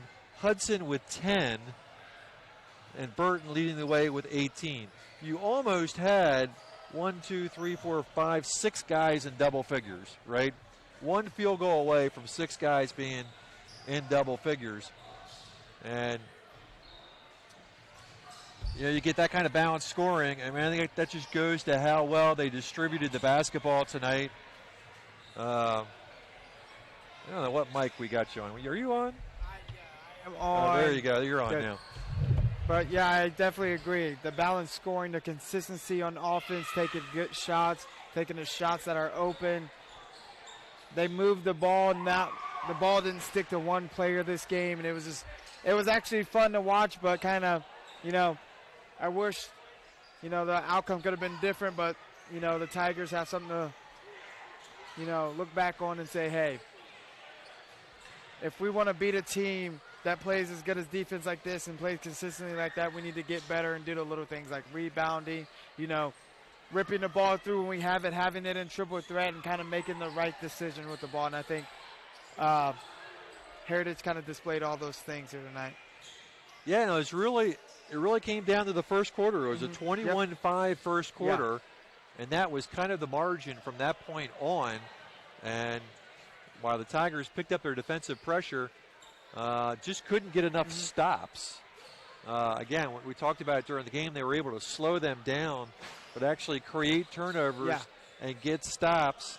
And when you got to the point you had to foul them, Heritage made their free throws, 17 for 21. Wow. So pretty impressive job from the line for the Patriots. Bluffton did not get to the line often. They shot 7 free throws, 5 of them in the fourth quarter. And again, some good things. I think the Tigers' intensity from the second quarter through the fourth was pretty good. They just faced a better basketball team tonight, and that's why Heritage is now 9-1. And when you talk about, we assume that Jay County won tonight. I think if you can go out and face a good team like Jay County and kind of execute that. And execute throughout the game like you did tonight. Kind of take care of the basketball, make your shots, which they made a lot of shots here tonight. I don't think I would love to see the stat sheet in terms of what their field goal percentage was tonight, because it's got to be really high. When you do those things, when you sit down and play defense and you play great offense like they did tonight, I think me not have seen Jay County play this year at all, I think they have a pretty good chance to, maybe come out with a win. Wouldn't you say there, Scott? Well, I tell you what, if they play like they played tonight, I mean, it is going to be a competitive basketball game. That is for sure. I haven't seen Jay County either. Jay County has historically been strong, especially since they've entered this conference. So it should make for a pretty interesting matchup. I mean, I'm kind of interested to see, honestly. Exactly, Maybe we can go take a trip. We'd have to go back to, I don't know where it's being played at. I think it's back at South Adams. Really? But, hey, we're media. We can enter that game for free, right? Yeah. Tell them who we are. They know who we are. We can get in there. That's right. We'll see if Coach Benedict is going to make his way up. He's been pretty good about coming up and talking to us. It looks like, there's maybe a bunch of the JV kids. I'm trying to see if the Tigers are out of their locker room yet. I don't see any of the assistant coaches out yet. Yeah.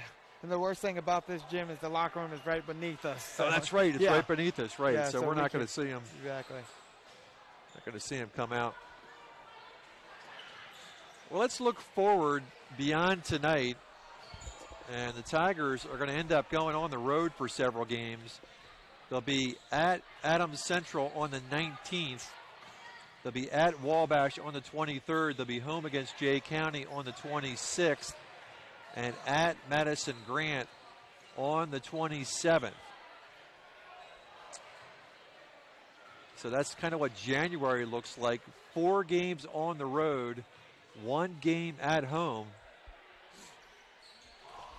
And as a player, Marcus, kind of how tough is that, kind of to go on the road and not see your home floor for several games? Well, it's not fun. It's definitely not fun because when you're in your home gym, that's where you feel exactly at home. You feel comfortable. you feel more relaxed when you're away, no matter what the opposite team's record is or, what their atmosphere is like. There's always some type of pressure, and I think you're a little bit more nervous on the road than you are at home. And So, you've got that trip to make. Exactly. You've got you got to exactly. get up Yep. early. You got to leave early. You got to get on the bus. Yeah. You got to make that road trip. And you talked about Madison Grant. That's not a, That's not a short Yeah. drive. Wabash isn't really No, a short exactly. drive. Yep. Eastbrook's a little bit closer, but still, not a short drive. And hey, that's why even in pro sports, home teams have an advantage, exactly, right? yep. I mean, that travel does have an influence on you. Definitely does wear a toll on you. And, when you can actually drive to the school or the arena or whatever you want to call it and get out of your car and come play and drive home whenever kind of on your time, it's a lot different than when you're on the way. So, get Coach Benedict up here.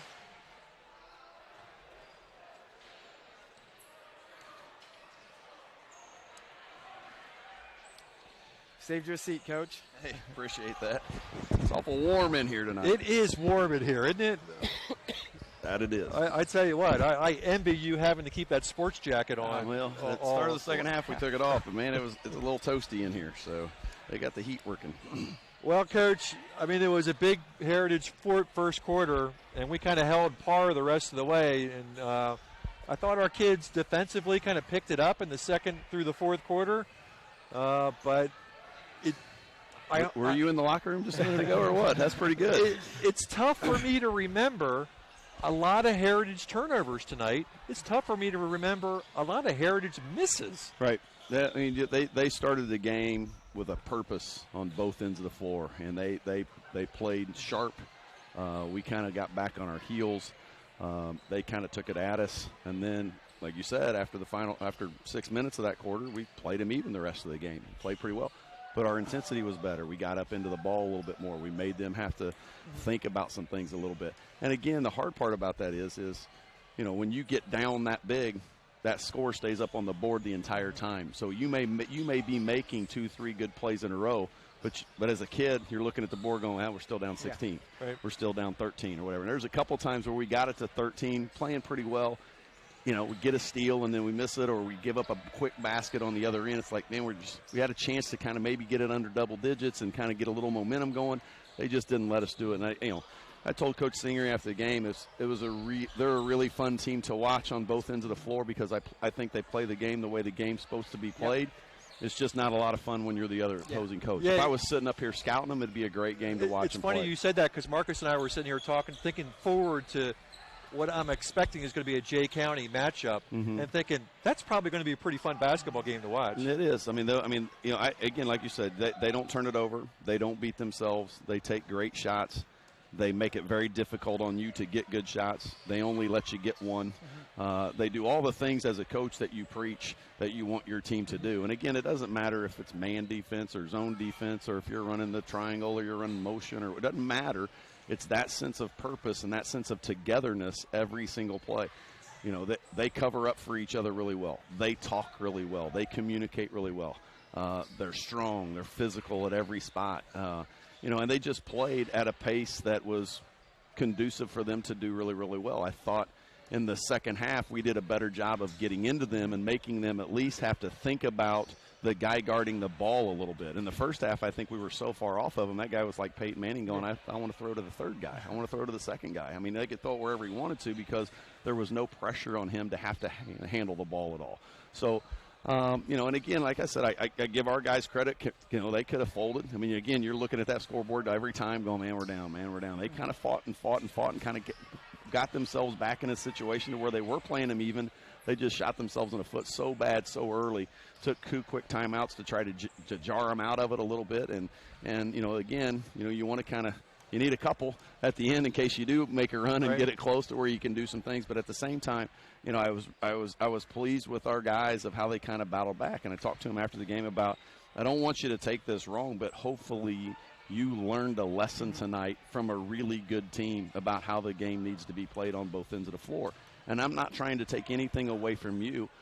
Just recognize that the other team's pretty good, and And what did they do? Did they do anything more spectacular than we did, or did they just play with a more sense of purpose and a more sense of urgency on each possession? And did they do all the little things right?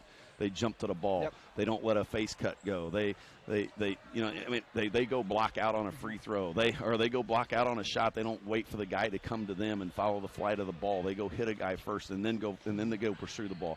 All the little things that you talk about day in and day out, they do. And if we want to become a team that I think that we can become, those things have to become important to us. And there are times where they are, but they're not consistently there enough. And again, we're getting to the point again. We're 5 and whatever we are right now. I mean, we're pushing the 500. We're getting close to that. But again, if you want to be a really, really good team, like a team that's 10-1, you got to do all that little stuff all the time. And then it puts you in a position to play more confidently on both ends of the floor. And you got to trust and believe in your teammates, trust and believe in yourself, and trust and believe in your program and what you're doing. Yeah, and all of that. And you look in their book, and the scoring is so balanced up and down the lineup. Yep. The Burton kid led with 18, but 18, 8, 8, 7, 10, and 9. Yeah, there's nobody that you can't just not guard. Everybody can do something. Everybody's capable. Everybody plays their role. And again, as a coach of whatever team and whatever style it is you're playing, that's the ultimate goal for your team, is to play your system at a high level every single night. And right now, Heritage is getting that done, and we're not consistent enough of making that happen for long periods of time and consistent over the entire 32 minutes. We're getting closer. We are getting closer. No, I absolutely agree, Coach. I mean, I look at this game, and someone's going to look at the score, and then it's going to go, boy, it's a 19-point loss. Right. But this is a game when I think back on some of the efforts earlier on in the year. Yeah. We put together a very solid effort tonight. Oh, yeah. And there's some good things that came out tonight. Jonathan Irwin had a tough start, but finished strong, had a big third quarter, just kept firing the basketball, got some good open looks late. Yep. Riley Johnston comes up, knocks down some shots again, kind of building off that South Adams game. There were some good things tonight. Oh, yeah. Very much so, but I mean, again, it's just they're a really good team, and your margin for error against a team like that is, it's like we told them at the half, it's kind of like they got the ball with like a minute 30, whatever. We maybe have hit a shot and kind of got in. It's like you're not going to take it from them unless you get up. I mean, they're going to hold that thing for a minute 30. If you just keep watching them play catch, they're going to go walk into the locker room with a 15-point lead. And they did, because, even if they missed the last shot, they were still going to get the last shot. And our guys have got to kind of understand that whole dynamic of possession. What kind of possession do we need at this point in time? I know they had one in the corner. 10 could have shot a 3 late in the fourth quarter. Passed it up because we talked about that exact play because he didn't need it. Didn't need that 3, and then we're going to foul him, and they're not going to miss any free throws. Right. It's kind of like we're going to go down and guard him for about a minute and 15 seconds. We're going to have to foul because we can't take it from them, and they're going to hit their 2 free throws and extend the lead. We're going to push it down the floor thinking, oh my gosh, we're down big. We got to get a quick shot. We miss it, and then we're back playing defense for another minute, 15 seconds. Foul them. They're hitting 2 more free throws. So everything kind of plays. That's exactly the way you want to play the game. We were just on the wrong side of it tonight, so to speak. And again, I told our guys after last night's game or the other night's game against South Adams, you are getting better. You got beat 30 a year ago to Central Noble. You got beat 30 a year ago to Garrett. You got beat 30 a year ago to Woodland. You're making progress. You're doing a much better job. But if you still want to get to where you think you want to go, there's still more work to do. And they're willing to do it. They're putting it in. It's just now we've just got to be consistent in that effort of getting better and better each day, understanding that the little things go to big things. And sometimes it's hard for young people to kind of understand that something that's really minor. Do I really set my cut up? Do I really go screen? Or do I just tell the guy, hey, come on, I want to screen for you? If that guy gets a full head of steam, he's probably going to run through the screen. But if you set your cut up and make the defensive man turn his head and you actually go screen him, then you got a chance to hold your ground when you get that screen set. Now, that's a little thing that most people don't understand, but that's what you've got to understand if you want to get an open look. And, there's times where we do that. Now we've got to be able to do it against a team that's physical, that's a team that's solid defensively, and they will jump. They're not going to give you easy baskets. You got to work for everything you get. And it was a fun game to watch tonight from the standpoint of I thought Heritage played really, really well. I thought Bluffton played really well after the first 6 minutes of the game. The bad news was the score had to stay on the scoreboard the entire time for everybody to look at. I think I actually made the comment probably like at the 5-6 minute mark in the first quarter. I felt like they could hold the ball a minute every possession. Every possession, if they want to. Every possession, if they wanted to. They could have done whatever they. I mean, again, it was like playing, Tecmo Bowl with with super boost mode on, and the other guys were just kind of like in slow motion. So they were able to do whatever they wanted to do. We put up a little bit resistance after that first 6 minutes of the game, and actually kind of played them even from there on out. But you got to play all 32 if you want to win in a varsity basketball game. So, Coach, looking forward into January, you are mostly on the road that whole month. Mm-hmm. Does that create a different dynamic for a team, kind of at this stage of development, having to go on the road 4 or 5 games? You would think that, but, I mean, we've won a lot on the road. We've won more on the road than we've won at home, so to speak. So it's one of those things where I think it's just, the game's going to be played, and that's one of those things where you've got to get to the point where it doesn't matter where it's played. It's the same distance. It's 15 feet away from the free throw line. It's 19-9 for the three. I mean, that stuff doesn't change. That's where all those little things that you do in practice doesn't matter where you're playing. You're playing it wherever you're playing. Now, there's some environments that are tougher than other environments because fans, and they're kind of on top of you a little bit, and you just got to work your way through those things. But that's where you got to trust. You got to communicate better. You got to be loud so everybody is on the same page. I mean, there's times tonight where we're running a certain thing and 4 out of the 5 guys heard it, or 3 out of the 5 guys heard it. Who's echoing it to everybody? So all 5 guys knows this is the play we're running, and we've got to execute, and everybody's got to be in the right spot at the right time.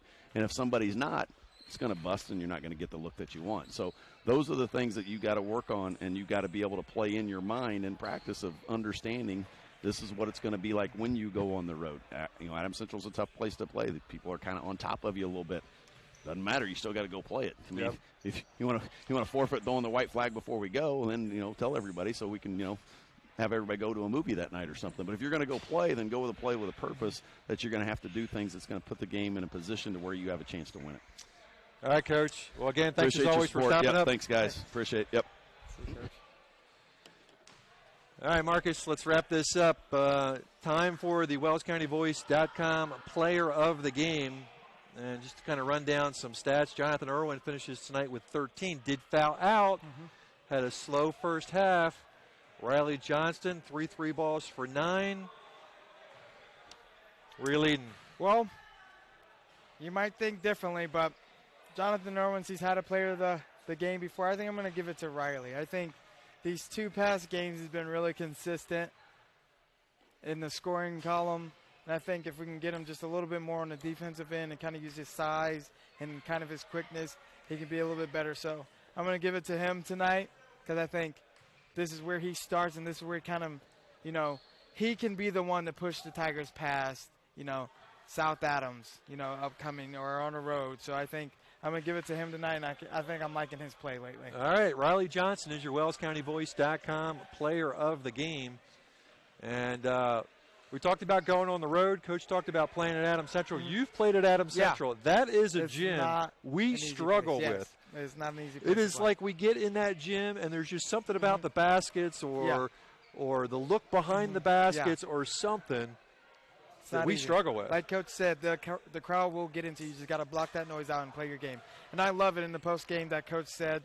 Well, he mentioned a bunch of times just the little things turn into big things, and that's what I tried to stress throughout the game. Every little thing matters, just the blocking out. And after you block out, go and get the ball. You got to communicate on defense. You got to rotate. You got to be in help. You got to rip the ball through. You got to do all these little things because all those little things will transform into big things, and those little things can ultimately get you a win at South Adams. It's always great when Coach says the same things we say on the air during the game, right? Makes it sound like we know what we're actually talking about. Yep. That's right. So. All right, that's going to do it for us tonight. Thank you for joining us here on WellsCountyVoice.com. Tigers fall tonight, but a good effort against a very good basketball team. The Heritage Patriots will move on, and they will play in the ACAC Conference Final, scheduled to be Saturday night, depending weather permitting.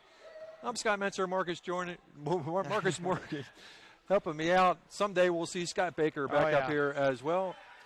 Have a great night. Stay safe, everybody.